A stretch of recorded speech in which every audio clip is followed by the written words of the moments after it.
Less than 24 hours, Georgians will be under a shelter-in-place order. McDonald, though, said he did not know the man was handcuffed and was trying to use his foot to pin him to the ground so he could be handcuffed. If your friends, neighbors, or local organizations are not complying, report them to us.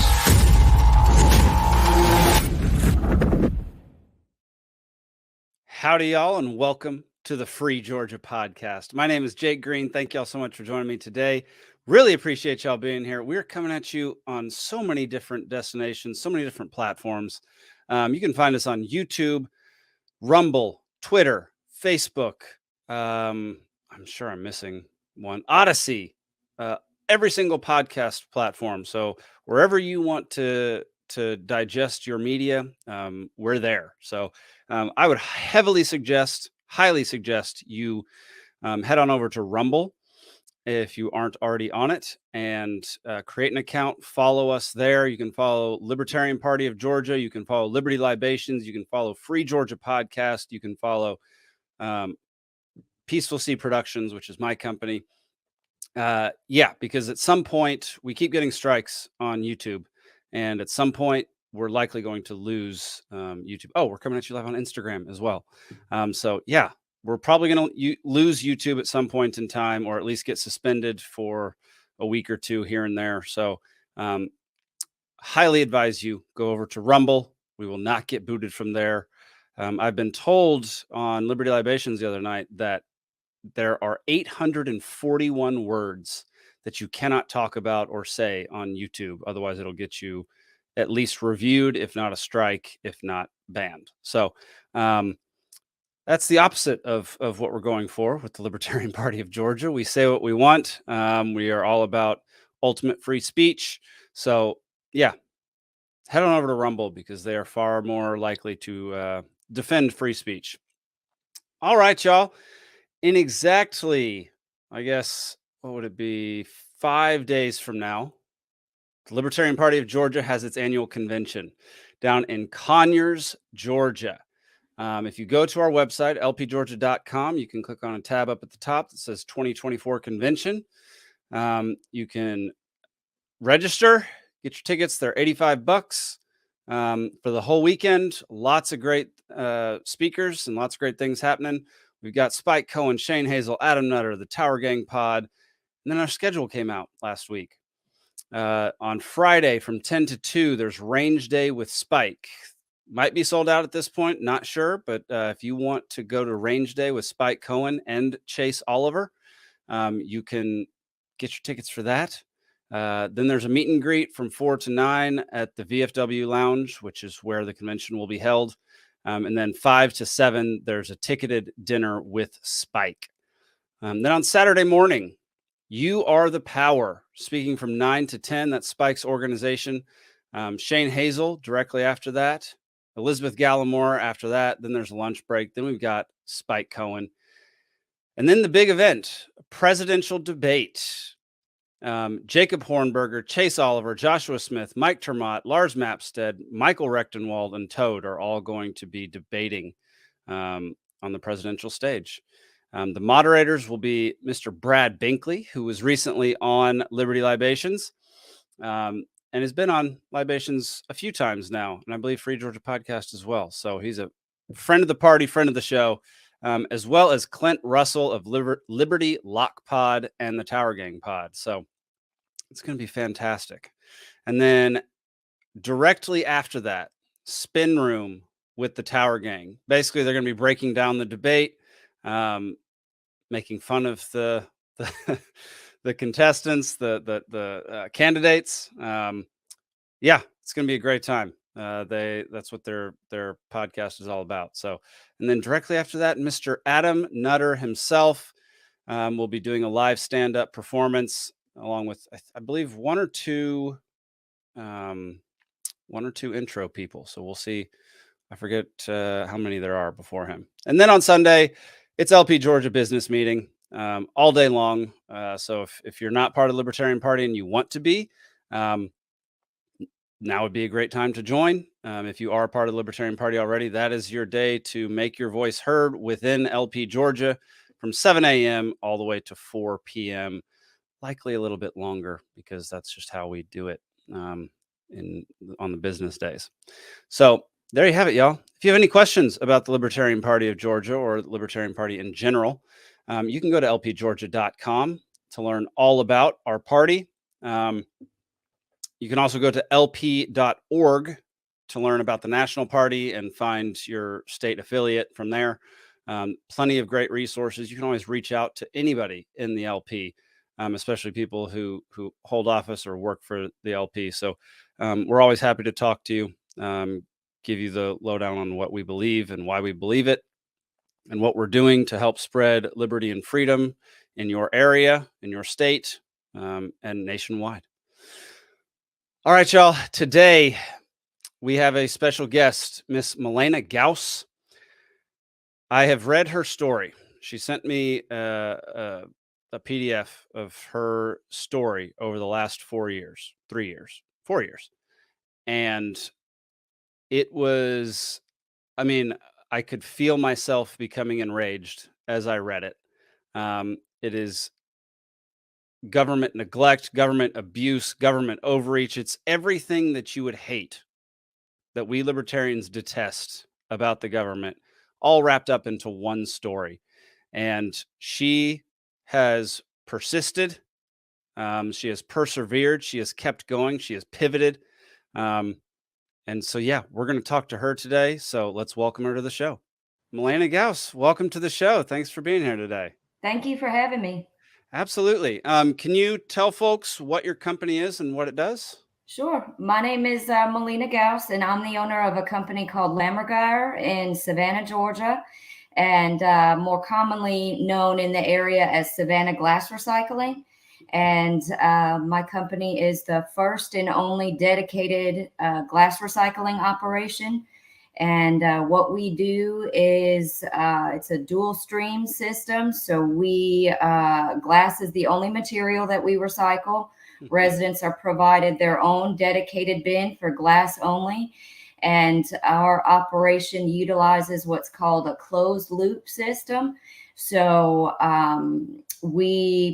traditional waste management functions as a multi-step process. There's somebody that collects it called a hauler. Those are the people on the street that pick up your bins, and then they transport it to what's called a material recovery facility, or a MRF, where it gets sorted and cleaned and prepared. And then it gets transported again to a processor where it gets crushed, baled, pelletized, what have you. That's the processing. And then it gets transported again to the end market. And what we've done is put all of those steps under one umbrella. So we collect, sort, clean, crush, supply, everything to do with glass from start to finish, to where we're direct to market. So our material stays in the loop, meaning that glass is infinitely recyclable. It can be crushed and reused to make new bottles over and over and over and over and over again. But it has to stay in the loop or the supply stream. And what we do is make sure that happens. So glass can be endlessly recycled and reused to reduce the amount of natural resources like sand that is dredged from our ocean. The more glass we supply, the less sand they need to pull from the ocean. Yeah. I've actually listened to a few podcasts just on sand before. Like, it doesn't sound all that interesting, but when you start listening to it, it's kind of wild how much sand we have to source from places. Well, and it's an interesting, we could do a whole podcast on sand, but it's when you think of sand, it's so complex, and it's not just a matter of, oh, let's go to the desert and dig out a bunch of sand. Construction needs a very particular granule size, and so if you think about like the Middle East, Dubai, how they have just expanded exponentially. All of their sand is imported because it's too fine of a grain Right. It's too soft. They can't build with it. And so sand is used everywhere. It's not something you really think about, but it's something that we use everywhere to build. And if we can reduce the amount of pressure that we're putting on the environment by capitalizing on a material that's going to the landfill, let's do it. And that's what we do. Heck yeah. I love it. It sounds like your method of doing it is far more efficient than the typical garbage collection or recycling collection. Well, it's the only way that we can make it work. It's a lot more intensive, but ultimately for the greater good of efficiency and environmental aspects, our transport costs are reduced, our transport emissions are reduced, you know, and it's it because glass is so heavy, it's extremely expensive to transport it in its raw form. But once you crush it down, you can get a lot more in a semi truck than you could if you left it as a bottle. So yeah, that makes sense. So I was saying before you got on here that I read your story and it was enraging me as I read it. Can you just give a few minute background on how you got to where you are today? Sure. So a few minutes, that's going to be tough, but I'm going to try. You know, as a small business owner, as a local business owner, you expect that you're going to have competition. In my case, as the only glass recycling operation, I knew it was inevitable that ultimately somebody would come into the picture. So you prepare contingency plans as best you can to ensure that your business can adapt or pivot if necessary in order to make it through the competition or the pressures of that competition. But what you never expect is for that competitor to be your own city. And that's ultimately what happened with the city of Savannah, where I discovered that glass was quote unquote accepted in recycling bins, but it was then sent to the landfill instead. And the reasonings I got were it can't be done. And I've been all over this world. I've seen how it can be done, you know, and so the plan from the jump was to work with the city, develop a pilot program on an itty bitty scale and show how it could work. And then they could expand upon that throughout the county or throughout the city, and then eventually the county.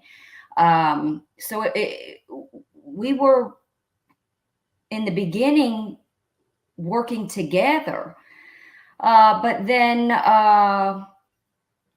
they, you know, unbeknownst to me, were working behind the scenes with a company out of state, and have decided or did decide without giving me even a chance to present to council or show them what I had built single-handedly in this community, that a business, a process, an operation that was working, that could save hundreds of thousands of dollars in expenses, and be entirely self-sustaining. I wasn't even given an opportunity, and they awarded a contract to use taxpayer dollars to fund free to the public drop-off sites. And so that started in January of 2023. And naturally, you know, public perception was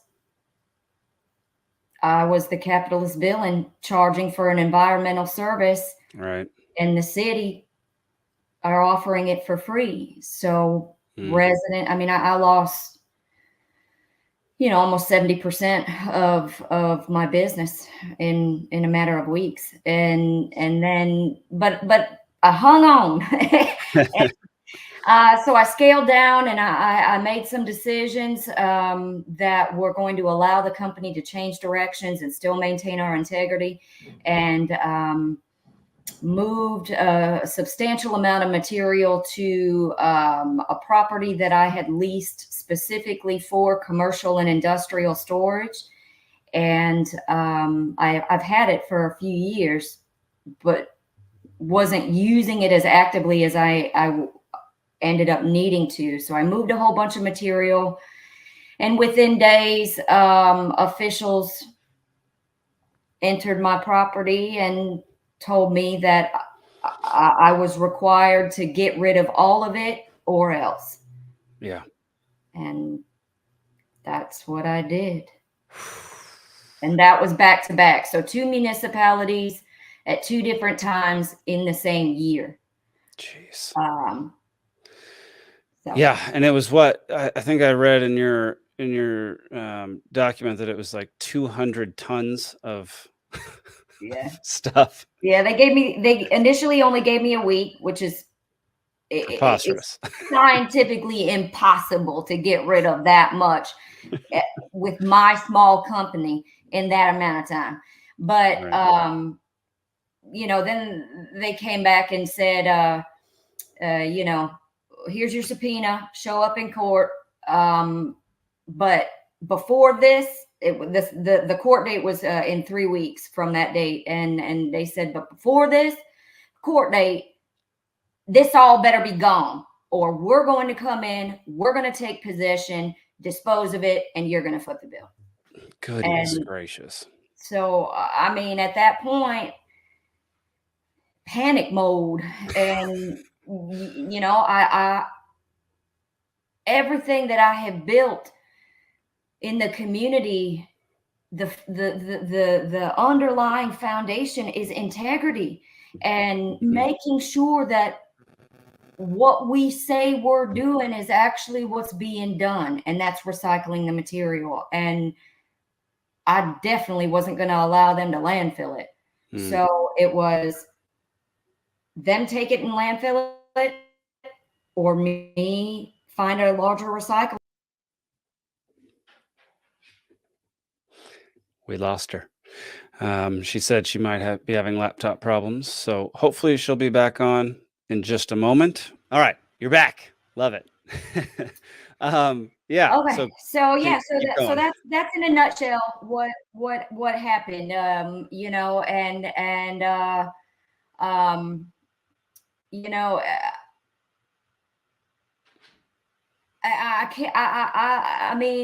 literally did not even have time to wrap my head around the first municipality situation before the other officials from the neighboring city are and now in hindsight, now that I've had time to sleep and really wrap my head around this situation, I started to think to myself, wait a minute. This is America. What? I mean, what happened to due process? What happened to, supporting local businesses,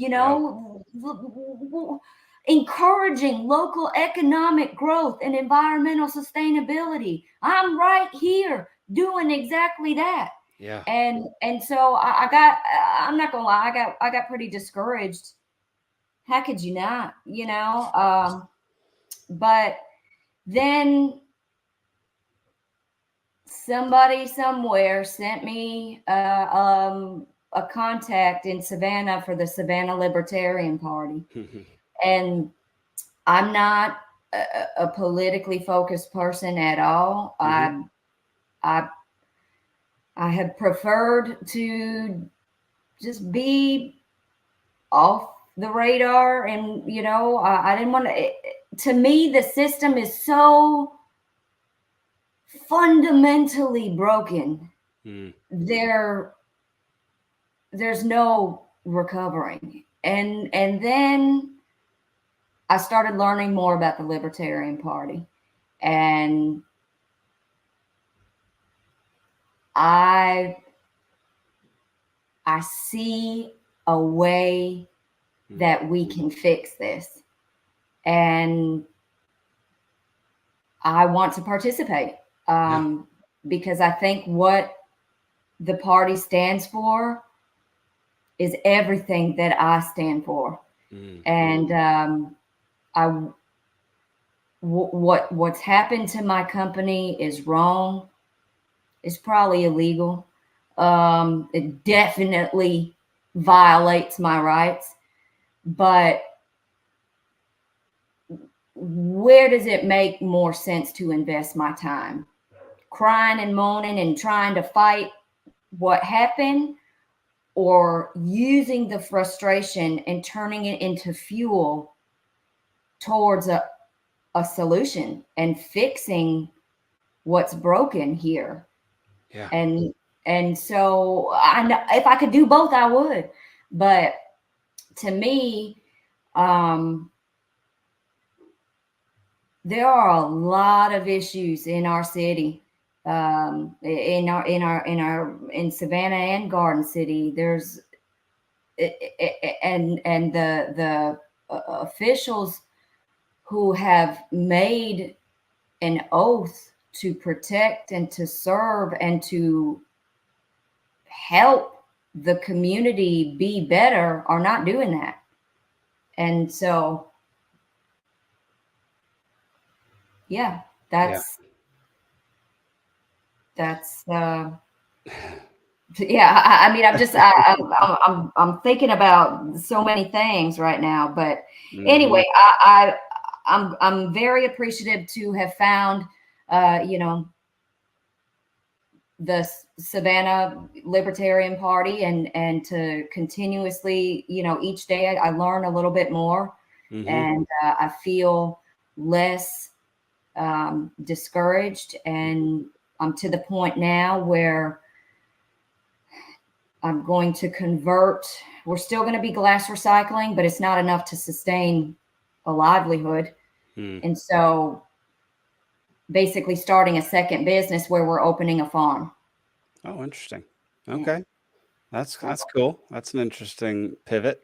Yeah, we're gonna tie in, because ultimately when you recycle glass, you can recycle it down into different sizes, and all the way back down to its original form, which is sand.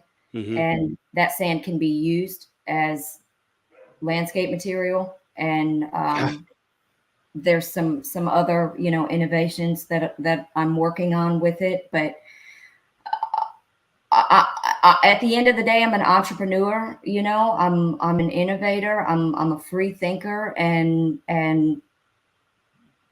I have to survive. And the government has encroached on my ability to do that as a business owner of a glass recycling operation. Yeah. So, I mean, the fact that you started a business, you went to the government saying this could be a good idea since y'all are already screwing up what is happening with glass. So allow me to do this for the community. And they went behind your back, hired somebody from a different state who apparently is not doing it well, and basically railroaded your business in the process. And I mean, they're subsidizing a monopoly, that's what they're doing. And because not only my company, but any other entrepreneur or person that would even think about, I've had plenty of people contact me and say, hey, this is my neighborhood, and I would love it if you could help me. How did you do it? And it's not possible now. They have artificially lowered the cost of the service down to free. So now no other business can potentially open a glass recycling collection service, because the competition is the city who's offering it for free, using taxpayers' dollars to fund it, and then depleting the supply so far down that and then paying to send it where it substantiates profits for an entirely different state and economic growth and jobs. And yeah, I mean, what?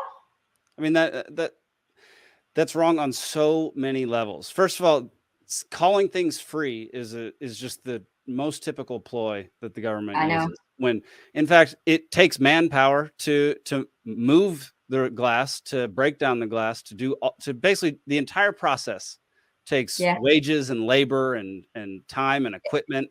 And calling it free is the biggest misnomer and lie that the government always perpetrates on the public. Because nothing is free. You are paying for it. You just don't realize how much. And in the end, you're paying far more than you would with your subscription service. Because you're paying it on the back end in taxes that you are basically forced at gunpoint to pay at the end of every year. So it's just a very sinister ploy, and they do this with so many things. And that's one of the biggest things that we're fighting against here in Georgia. Interesting story. So when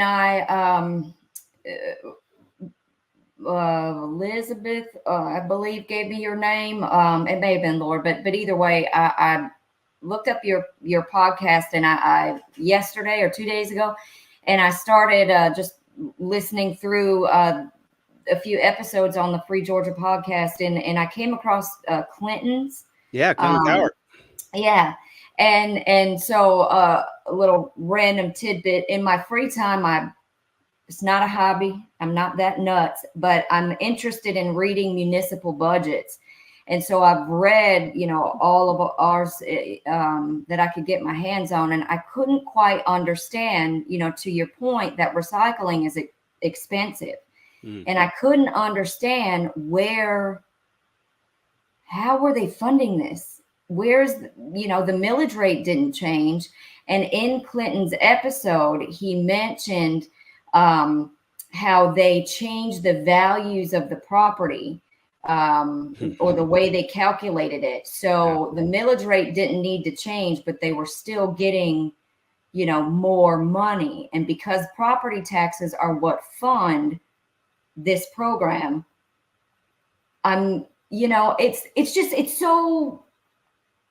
it's coming from the taxpayers. Yeah.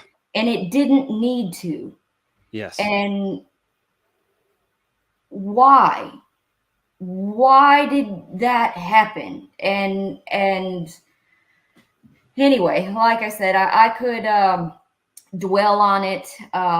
If I have tried the legal route, but I can't find an attorney that's willing to take the case. And yeah, I mean, going up against the government is difficult because when you're in court, that is a government appointed judge. So you're going up against the government in two ways while you're fighting the government. So it's, I mean, that is such a hard battle to take on. You have to have so much money or so much time to put that kind of thing together. So yeah, I mean, that's brutal. That's brutal. Yes. Yeah. Can you tell me can you speak on what the status is right now? Because it seems like you have court dates coming up. Is that true? Yeah. I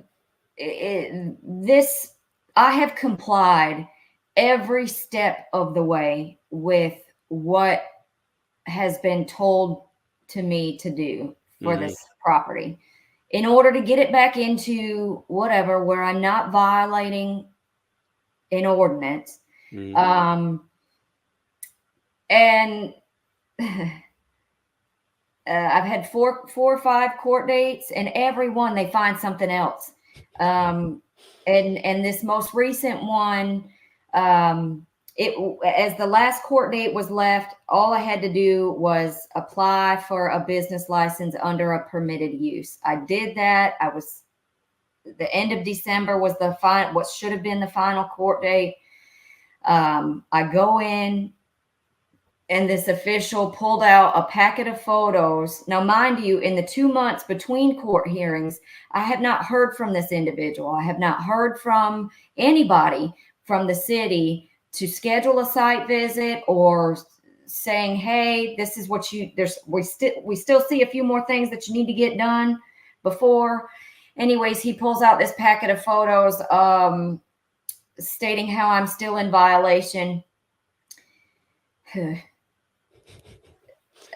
was photos of one trash can, some leaf and dirt piles in the parking lot, and a few other odds and ends, and stated that I was still in violation and could not move forward. So I have another court hearing at the end of January where, I mean, what's left? I mean, this, I've never experienced anything like it.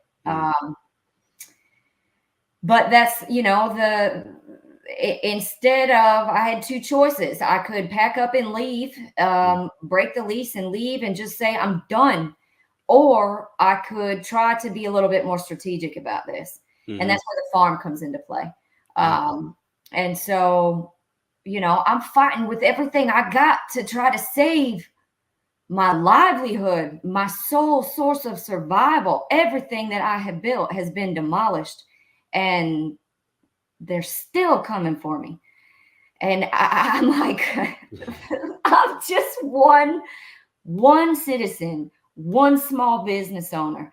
And I don't understand, how could this be happening? Why is it happening? But I'm juking left and right, dodging everything, trying to just get to the other side. And so hopefully at the end of January, I have appeased, everybody. I've been out there on my hands and knees, sweeping up every little tiny leaf, and just, I hope, Lord, please, I hope at the end of January, they release the hold where I can use the property that I've been paying for, unable to be used, and then I can keep it moving. Yeah. Well, we're going to be rooting for you, and you're welcome back on this show anytime to give us progress updates and things like that. Thank you. What can people do to help you in any way, like around Savannah, around Georgia? Like, what can people do to help out your situation, and just hope this doesn't happen anymore? Yeah, I'm currently looking for in our immediate area. I'm looking for any individuals, any small business owners that have had a restrictive or a negative experience with the city. If they're struggling, I've got something that I'm working on, and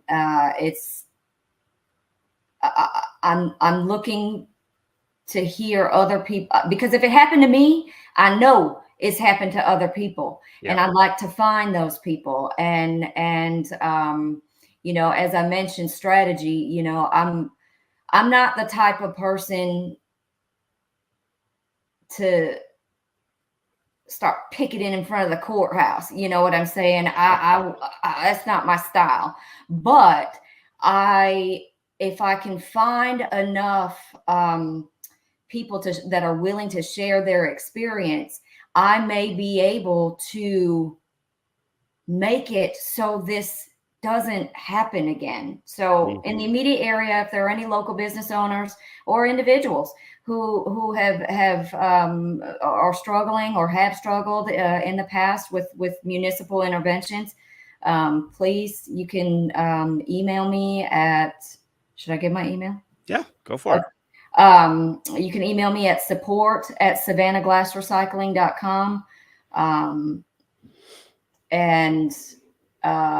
As far as anything else, I'm looking to absorb as much information as I can about Libertarian, a Libertarian. And I have a baseline understanding, but if there's anything that I can do to help, from my little pocket on the coast, sign me up, put me in, coach. I'm ready. Right. So I love it. And people can sign up for glass recycling in Savannah, correct? With you? Sure. Yeah, I would. We're Yes, they can. SavannahGlassRecycling.com. I would say the farm is going to be more of our focus. But if anyone is interested, I'm looking at an alternate location to do a drop-off scenario. We're not there yet.